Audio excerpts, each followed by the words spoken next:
आपण गोठ्यामध्ये फॉगर किंवा स्प्रिंकलर बसवू शकतो. मित्रांनो, फॉगर जर बसवायचे असतील तर आपला गोठा हवेशीर असला पाहिजे. गोठ्याच्या दोन्ही बाजूने हवा आली पाहिजे आणि गेली पाहिजे. असं जर असेल तरच फॉगर बसवा.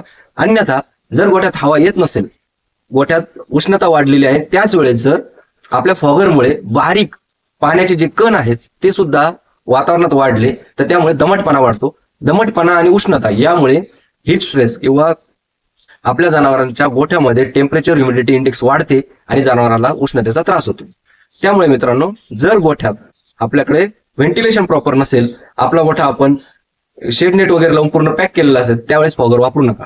परंतु जर आपल्या गोठ्यात 2-3 बाजूने उघडी बाजू असेल, हवा मोकळी फिरत असेल, अशा वेळेस आपण फॉगर वापरू शकतो. ज्यावेळेस पूर्ण व्हेंटिलेशन नसेल त्यावेळेस मित्रांनो, फॉगर ऐवजी स्प्रिंकलर किंवा पाण्याचं डायरेक्ट पाण्याने जनावर धुणे हा बेस्ट ऑप्शन असतो.